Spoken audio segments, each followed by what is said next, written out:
أشرقت نفسي بنور من فؤادي حينما رأى. یقین جانیے جو لوگ بھی سیدوں کی عزت کرتے ہیں اللہ انہیں دنیا میں عزت عطا فرماتا ہے. ہمارے استاد سے بھی پڑھاتے ہیں. یقین جانیے ہماری کلاس ہوتی تھی, ہماری کلاس میں ایک سید زیادہ ہوتا تھا. تو جب استاد سبق پڑھاتے نا تو اس شاگرد کبھی تھک جاتے تو شاگرد کی طرف پاؤں نہیں پھیلاتے تھے. کہتے یہ الگ بات ہے کہ تو میرے شاگرد ہے لیکن تیری نسبت میرے پیارے حبیب صلی اللہ علیہ وسلم. میں ایک بات سنا گیا اپنی بات کو ختم کرتا ہوں کہ سیدزادے گھرانے کی کتنی جو عزت کرتے ہیں اللہ اسے کیسی عزت عطا فرماتا ہے. ایک بہت بڑا پیارا واقعہ نصرت المجالس میں یہ موجود ہے. ایک سیدزادی تھی, بیوہ تھی, اس کی بچیاں تھیں. وقت نے گھیرا تنگ کیا تو مجبوری بنی. ساتھ ایک مسلمان تھا نام نہاد, بہت مہمان نواز تھا, مشہور تھا. اس کے پاس آپ گئیں پردے میں اور فرمانے لگی میری مجبوری ہے, تو اور لوگوں کو اتنی خدمت کرتا ہے, میں در پہ نہیں جا سکتی. اگر تو ایسا کرے کہ میرے بچوں کا انتظام کر دے تو میری عزت بھی برقرار رہے, کہیں جانا بھی نہ پڑے. میرے بھائی کبھی کوئی دروازے پہ آ جائے نا اسے دھتکارنا نہیں چاہیے. یہ نہیں کہنا چاہیے کہ بس بھاگ جا, نہیں دے سکتے تو عزت سے اسے رخصت کر دیں. حقارت کی نظر سے نہیں دیکھنا چاہیے, حالات کے بدلتے ٹائم نہیں لگتا. اور اللہ سے دعا بھی کیا کریں اگر اللہ دولت دینا تو اللہ اس دولت کے فتنے سے بچا لے. اگر اس دولت کی وجہ سے تکبر, غرور اور گھمنڈ آتا ہے اللہ ایسی دولت دے ہی نہ. یہ دولت بڑے بڑے کو گمراہ کر دیتی ہے, یہ ذہن میں رکھیے. اور کبھی اس دولت کے گھمنڈ میں مسلمان کی بے عزتی اور توہین نہ کیجیے, کہیں ایسا نہ ہو کہ وقت آپ کے سر پہ آ جائے.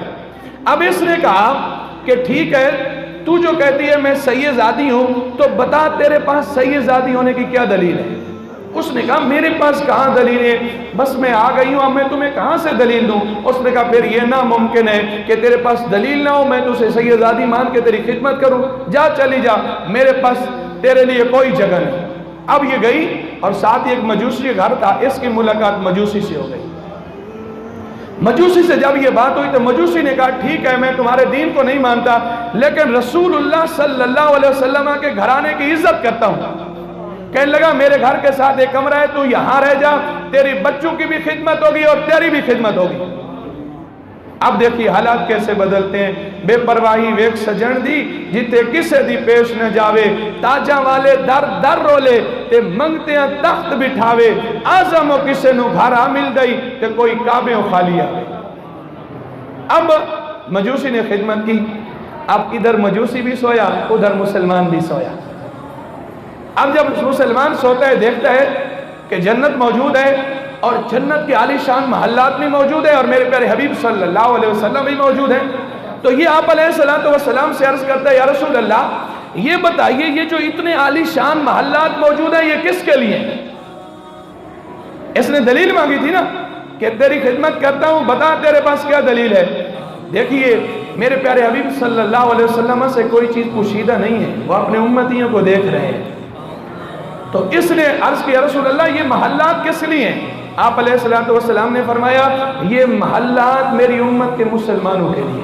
اس کے لیے مسلمانوں کے لیے. تو کہنے لگا کہ یا رسول اللہ میرا گھر کون سا ہے. آپ علیہ السلام نے فرمایا بھائی تیرا کیوں. کہنے لگا میں بھی تو مسلمان ہوں, میں بھی تو, جب یہ گھر مسلمانوں کے لیے تو میں بھی مسلمان ہوں, میرا گھر کون سا ہے. آپ علیہ السلام نے فرمایا تیرے پاس کیا دلیل ہے کہ تو مسلمان ہے. سبحان اللہ تو بول دیجئے.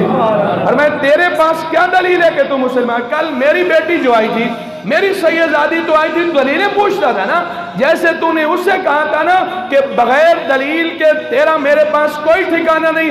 اب جب تک تو مسلمان ہونے کی دلیل نہیں لے آئے گا تو تیرا بھی کوئی یہاں گھر نہیں ہے. اب آنکھ کھلی, حالات بدل چکے ہیں. ڈھونڈتا ہے وہ کہاں گئی, ڈھونڈتا اس مجوسی کے دروازے پہ گیا, پتہ چلا آپ تو وہاں ہیں. جب وہاں ہے گیا اور کہنے لگا ایسا کر میں ہاتھ بھی جوڑتا ہوں, معذرتیں بھی کرتا ہوں, یہ سیدزادی بچوں سمیت مجھے دے دے اور 1000 روپیہ لے لے.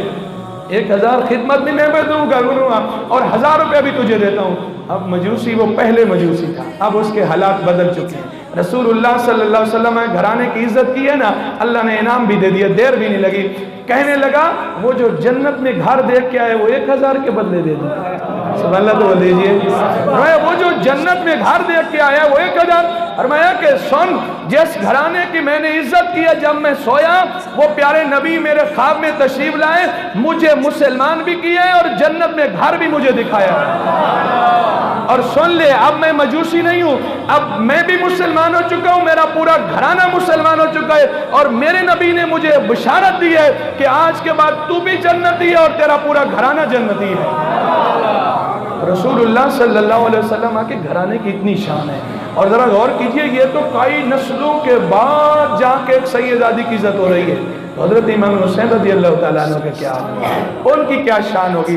جو ان سے پیار کرتا ہوگا یقیناً وہ دنیا میں بھی کامیاب ہوگا، اور انشاءاللہ قیامت کے دن جب اٹھے گا نا تو حدیث پاک کی روشنی میں من مات علی حب آل محمد مات شہیدا، فرمایا جو میری آل پاک کی محبت میں اس دنیا سے گیا، اللہ قیامت کے دن اسے شہیدوں کی صفوں میں اٹھائے گا۔